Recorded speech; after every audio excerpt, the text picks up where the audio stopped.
The city of Lisbon had its own rhythm at night. Streetlights flickered against cobblestone streets, buses hissed as they pulled away from stops, and the smell of food drifted through alleys where the shadows were longer than the lamplight could reach. Near the heart of the city, a glowing yellow arch stood like a beacon. McDonald's. For most people, it was a place of cheap comfort. A quick burger before heading home, a late-night snack with friends, or just a familiar stop in a bustling city. But for a group of boys, it was something else entirely. They weren't there to buy food. They couldn't. They were there to wait. Among them was a boy who carried himself differently. His body was thin, his clothes were simple, but his eyes burned with something you couldn't miss. Determination. Hunger. Not just the kind that gnaws at your stomach, but the kind that claws at your soul. That boy was Cristiano Ronaldo. Cristiano had left his small island home in Madeira when he was just 12. Imagine that. 12 years old, barely more than a child, leaving behind his mother, his siblings, his entire world, just to chase a dream. He moved into Sporting Lisbon's academy, a place where the boys trained hard, studied, and tried to prove themselves worthy of the big stage. But life there wasn't glamorous. Meals were simple, money was scarce, and sometimes, when training had drained every last bit of energy from his body, Cristiano found himself lying in bed at night with his stomach growling.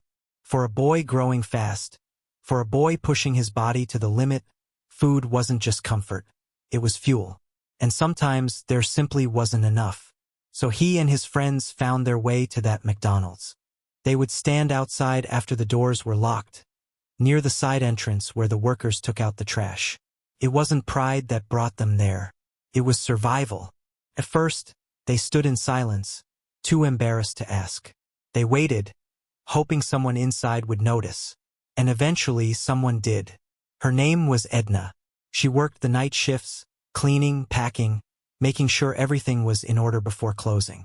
She saw the boys, skinny, tired, polite. They didn't beg, they just lingered. And she understood. Instead of throwing away the leftover burgers at the end of the night, she wrapped them up and handed them through the side door. A simple act. A gesture that, to her, was nothing extraordinary. But to those boys, to Cristiano, it was a gift. Cristiano ate quickly, savoring every bite. For him, food wasn't just about easing hunger. It was about keeping his dream alive. Tomorrow meant more training, more running, more pain. He was a boy among many, but he refused to be ordinary. When the other boys slept, he stayed awake, thinking. When they stopped running, he kept going. He cried when homesickness overwhelmed him, but he never gave up. That burger from Edna wasn't just calories. It was kindness. It was proof that someone saw him even in his lowest moments. And deep down, he promised himself he would make this sacrifice worth it. Cristiano's days at Sporting Lisbon were brutal. His teammates teased him for his accent from Madeira, for his skinny frame, even for crying when he missed his family.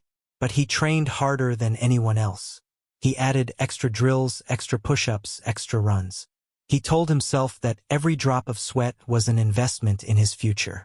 Then came the diagnosis: a racing heart, tachycardia. At 15, doctors told him his football career might be over. Imagine that. Years of sacrifice, nights of hunger, dreams of greatness, all threatened by a heart that beat too fast. But Cristiano didn't accept that fate. Surgery fixed the problem, and within weeks, he was back on the field, faster and hungrier than ever. By the time he was 17, Sporting Lisbon promoted him to the first team. Scouts started to whisper about the boy from Madeira, and soon, the whispers turned into roars. In 2003, Sporting Lisbon faced Manchester United in a friendly. Cristiano was just 18, but that night he tore through United's defense like a hurricane. His speed, his tricks, his energy, it was electric.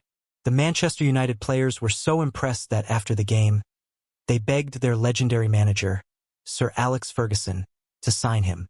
Within weeks, Cristiano was on his way to England, leaving Lisbon behind.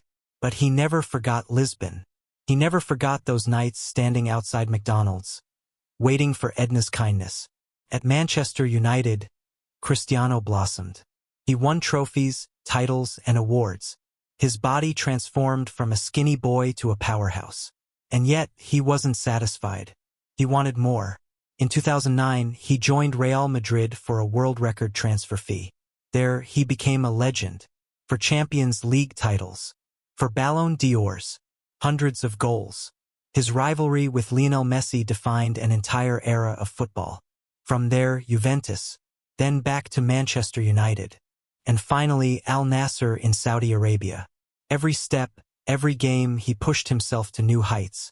But through it all, he carried a memory that fame and money could never erase. In 2019, Cristiano sat down for an interview with Piers Morgan. The world was used to seeing him as the superstar.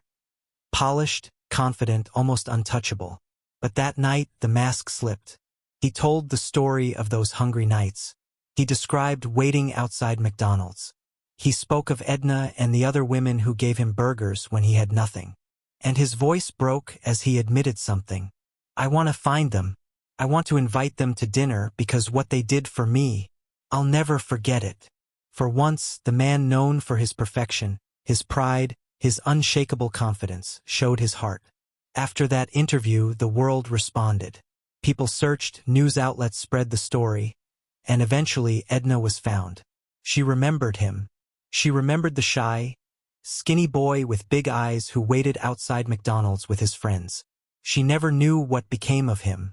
She never guessed that the boy she fed would grow into Cristiano Ronaldo, one of the greatest footballers of all time, one of the most famous athletes on the planet. When they reunited, it wasn't just about gratitude. It was about destiny. It was about the power of small acts that ripple through time in ways no one can predict. Cristiano Ronaldo's story is filled with records, trophies, and unforgettable moments. But buried in all that glory is this simple truth. Greatness is often built on the kindness of others. Edna's small gesture didn't change her life, but it changed him. It gave him strength when he was weakest. It gave him hope when he was hungry. And it shows us something important. You never know what your kindness might mean. You never know who that hungry boy or girl will become. Cristiano Ronaldo never forgot. And the world should never forget either. It would be easy to hear this story and think it's fiction. Parable. A nice little tale written to inspire. But it isn't. This story is true. The boy who stood outside McDonald's at night, too poor to buy food, waiting for a kind worker to give him leftovers, was Cristiano Ronaldo. And the woman who handed him burgers through the door? She had no idea that she was feeding one of the greatest athletes the world would ever know. The story of Cristiano Ronaldo isn't just about talent, or discipline, or ambition. It's about how even the strongest need a hand sometimes. And how small kindness, even something as simple as a leftover burger, can live forever in someone's heart. So the next time you have a chance to be kind, remember Edna. Remember Cristiano.